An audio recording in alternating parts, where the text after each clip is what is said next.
Et en ce vendredi, je vais poursuivre la discussion sur ce sujet avec notre panel de candidats. Pour les libéraux, Greg Fergus, pour les conservateurs, Luc Berthold, pour le Bloc québécois, Xavier Barsalou-Duval et pour le NPD, Nima Machouf. Bonsoir à vous quatre. Bonsoir. Bonsoir. Bon, je vais d'abord vous demander à chacun d'entre vous, qu'est-ce que vous avez pensé, vous, de cette question de la modératrice au débat d'hier soir, donc débat des chefs en anglais. Xavier Barsalou-Duval, je vais commencer avec vous du Bloc parce que c'est à votre chef que cette question était adressée. Vous en avez pensé quoi? Bien, vous avez raison, c'est à notre chef que cette question était adressée, mais je pense que ça allait plus loin que ça. Je pense que c'était une attaque envers l'ensemble des Québécois et des Québécoises, la manière dont ça a été posé, le ton, l'espèce de... En tout cas, pour moi, je ne vous cacherai pas là, que ça a été un choc de se faire traiter de raciste en pleine télévision d'État, au débat national, par une animatrice qui se posait pas avoir de parti pris. Je pense que c'est quand même révélateur d'un climat médiatique toxique qu'on voit au Canada anglais, où le Québec bashing est accepté, est toléré. Et je pense qu'on a des questions à se poser là-dessus. Comme Québécois, on n'est peut-être pas habitué d'assister à ça, puis je pense que c'est pour ça qu'on a été autant choqués. Mais il faut se poser la question, comment ça se fait que c'est la perception qu'on a de nous au Canada, puis comment ça se fait qu'on est le traitement médiatique qui ressemble à ça. En tout cas, moi, ça m'a vraiment jeté à terre et je pense que ça va prendre des excuses de la commission des débats par rapport envers les Québécois, pas seulement envers Yves-François. Et ça va être important parce que puis il y a aussi toute la réaction des autres chefs qu'on a vu qu'il n'y a pas eu de réaction. Je veux dire, les autres partis ont laissé ça faire, ont laissé ça aller. Il n'y a personne qui a défendu les Québécois. Il y a juste Yves-François Blanchet qui s'est tenu debout. En fait, il y a eu des réactions aujourd'hui. Greg Fergus, justement, votre chef, M. Trudeau, a jugé aujourd'hui que ces propos-là étaient insultants, même si, comme on le sait, il est en désaccord avec la loi 21 sur la laïcité au Québec. Votre avis à vous là-dessus, sur cette question de la modératrice? Mais tout comme mon chef, je vais être très limpide. C'est une question déplacée et elle avait complètement tort. J'ai vécu toute ma vie au Québec. J'ai élevé ma famille ici. Je suis Québécois. Jamais je vais traiter les Québécois ou le Québec comme raciste. C'est une question lourde de sens et préoccupante à entendre. Et moi aussi, j'étais en bas de mon siège quand j'ai entendu ça hier. Écoutez, en tant que président des caucus des parlementaires noirs, je me suis battu contre la haine et contre le racisme systémique. Le racisme systémique qui existe partout au Canada, qui existe dans tous les domaines qu'on peut imaginer. Mais de traiter les Québécois ou les Canadiens comme des racistes, mais ça n'a pas de bon sens. C'est insultant, puis je suis d'accord que Mme Crow devrait présenter ses excuses. Luc Berthold, des conservateurs. Écoutez, c'est inacceptable. Les deux bras m'ont tombé hier quand j'ai entendu cette question-là. J'espérais que M. Blanchette réagisse fortement comme il l'a fait. Et aujourd'hui aussi, M. O'Toole a dénoncé cette situation-là. C'est inacceptable. Écoutez, quand la modératrice d'un débat fait plus la nouvelle que le débat des chefs lui-même, c'est signe qu'il y a un grave problème de la manière dont ce débat-là a été mené hier. Et malheureusement, ces propos-là doivent être effectivement condamnés de vive voix. On a vu M. Legault le faire il y a quelques heures à peine. Et je pense que c'est ce qu'il faut faire, dénoncer ce genre de propos qui disent que les Québécois sont racistes parce que les Québécois prennent des décisions sur la protection de leur langue, de leur culture. C'est totalement inacceptable. C'est pourquoi c'est important que les gouvernements à Ottawa respectent les décisions du gouvernement du Québec sur des sujets comme ceux-là. On a eu une démonstration très claire hier. Nima Machouf, votre chef, M. Singh, juge, on sait, la loi 21 discriminatoire. Mais qu'est-ce que vous avez pensé, vous, de cet amalgame qu'a fait la modératrice avec la loi 96? Ouais.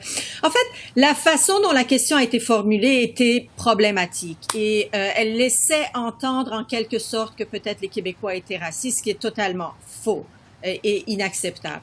Mais elle a parlé de lois discriminatoires. Et des lois discriminatoires et des lois sexistes, on en a au Québec et on en a partout à travers le Canada. Et c'est justement contre cette discrimination qu'il faut qu'on lutte et tous ensemble. Le racisme systémique existe. Mais quand, par exemple, probablement qu'elle faisait référence à M. Legault, qui ne veut absolument pas reconnaître le racisme systémique. Quand on ne veut pas reconnaître le racisme systémique, c'est parce qu'on veut cacher une partie du problème. Et je pense que si on veut faire partie des solutions, il faut le reconnaître qu'il y a du racisme systémique, que le racisme vienne du Canada envers le Québec, ou vienne du Québec envers ses minorités, ou vienne d'Alberta envers ses minorités, peu importe. Il faut le combattre et il faut qu'on le fasse ensemble. Parce que jamais on ne réussira à combattre le racisme systémique si on n'est pas tout le monde sur le même accord et tout le monde d'accord sur les principes. Bon, alors il semble y avoir unanimité du panel sur donc la réaction à cette question de la modératrice hier soir.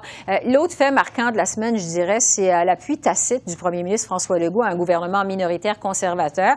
Il a encore répété aujourd'hui que bon, les libéraux, le NPD, les Verts s'ingèrent dans les compétences des provinces. C'est extrêmement rare qu'un premier ministre du Québec prend position aussi clairement dans une campagne électorale fédérale. Je veux vous entendre là-dessus. Est-ce que ça va avoir un impact sur la suite de la campagne électorale? Si impact, il y a lequel? Je vais commencer par Xavier Barsalou-Duval, encore une fois, au Bloc québécois. Quel impact vous y voyez, vous? Écoutez, je vous dirais, c'est pas la première fois qu'on voit ça parce qu'on a vu des gens s'avancer beaucoup plus que ça dans l'histoire. C'est sûr que c'est peut-être pas quelque chose qu'on voit là, à chaque élection.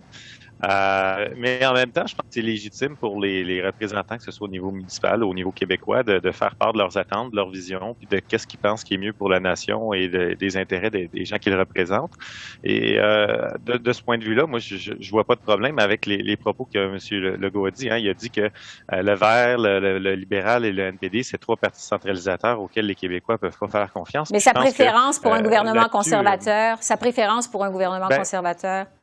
Ce que je vous dirais, j'ai pas. Moi, ce qu'on pense, notre préférence, on l'a dit, c'est pour un gouvernement minoritaire, qui soit conservateur, qui soit libéral. Et je pense que la meilleure façon, si on va avoir un gouvernement minoritaire, c'est d'envoyer une forte délégation du Bloc québécois à Ottawa. Alors là-dessus, je pense qu'on peut très bien s'entendre.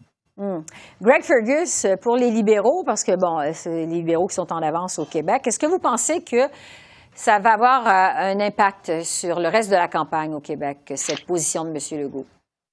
Honnêtement, je ne peux pas m'avancer si ça va avoir un impact. Je vais laisser cette prise de bec entre M.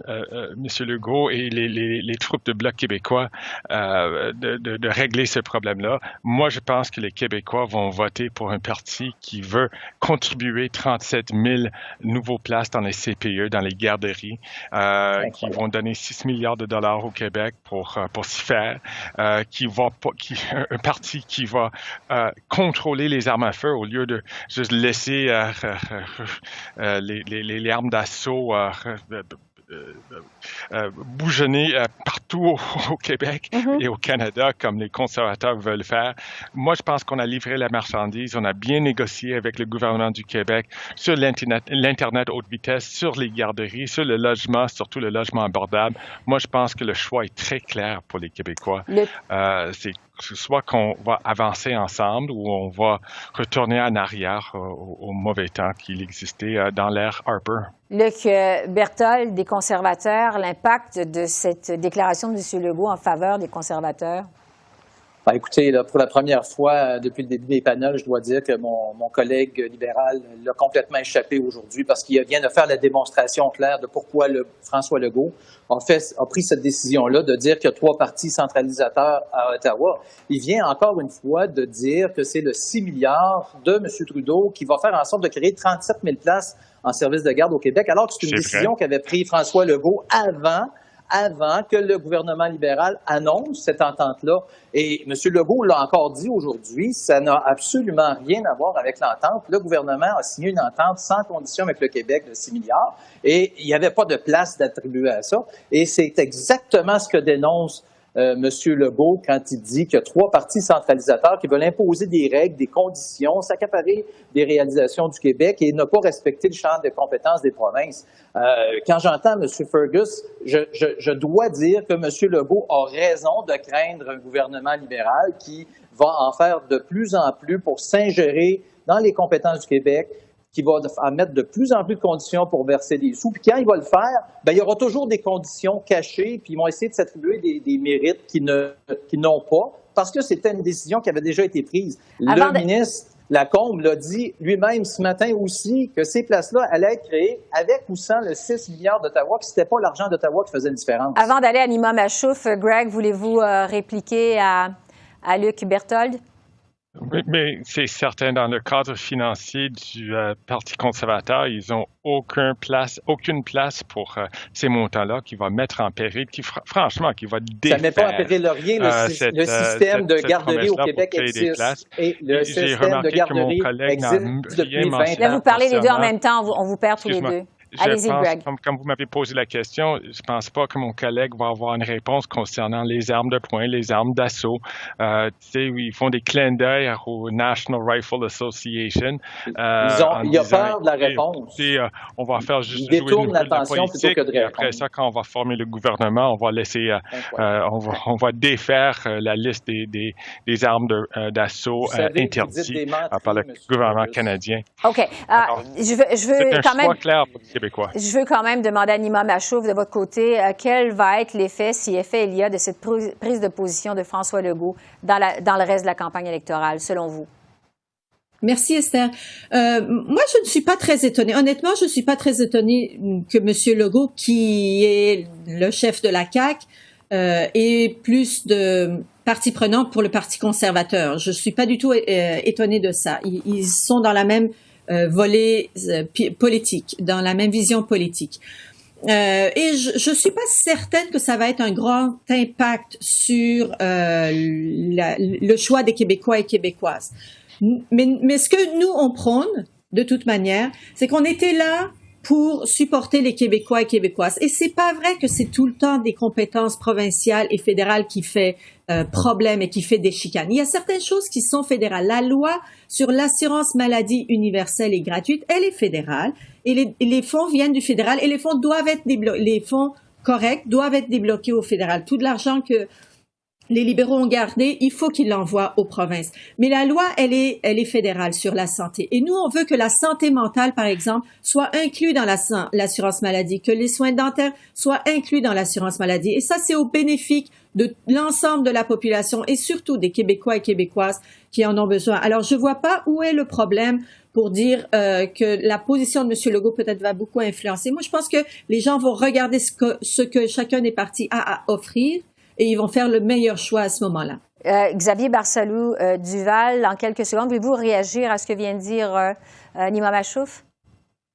Je pense qu'on est sur deux planètes complètement différentes, là. C'est-à-dire que la santé, c'est clairement une juridiction du Québec. C'est le Québec qui gère les hôpitaux, c'est le Québec qui embauche le personnel. Et ce qu'on voit, c'est des partis fédéraux qui essaient toujours de se mettre le nez dans comment on gère nos affaires, compliquer les choses. Et au final, donner toujours moins d'argent. Alors nous, je pense que ce qui est important, c'est qu'on ait l'argent avant d'avoir des conditions. Et les conditions, je pense qu'on est capable de s'en fixer des bonnes, de donner un très bon soin aux gens chez nous sans avoir le fédéral qui est toujours en train de jouer faire du paternalisme avec le Québec. C'est la loi sur la santé, c'est pas de la gestion qu'on parle. La gestion, évidemment, c'est le Québec qui le gère. On parle des principes de loi sur la santé publique et universelle et gratuite au Canada. Bon, il nous reste très peu de temps. Je veux vous entendre en terminant parce qu'on est à 10 jours du vote. Il y a un grand nombre d'électeurs qui sont toujours indécis. Sans pas y avoir encore d'enjeux qui se démarquent pour le moment, précisément. Qu'est-ce qui va faire sortir les électeurs, selon vous, le 20 septembre? Ça va être quoi? Je vais demander chacun en quelques secondes. La question de l'isoloir le 20 septembre. Nima, je vais commencer par vous. Selon vous, ça va être quoi? Parce que pour l'instant, c'est pas clair. En général ou dans ma circonscription? En général. Ou dans votre circonscription, en fait, vous êtes encore plus sur le terrain. Allez-y. Parce que c'est intéressant, là, vous êtes dans Laurier-Sainte-Marie, vous vous battez contre l'ancien ministre du Patrimoine, Stephen Guilbeault. Alors, qu'est-ce qui va faire en sorte que les gens vont sortir? Allez-y. Exactement. Alors, moi, ce que je vois au porte-à-porte et quand je discute avec les gens, en fait, c'est que aux dernières élections, les gens dans le fond, ont voté pour un écologiste et qui pensait qu'il allait défendre leurs droits au Parlement.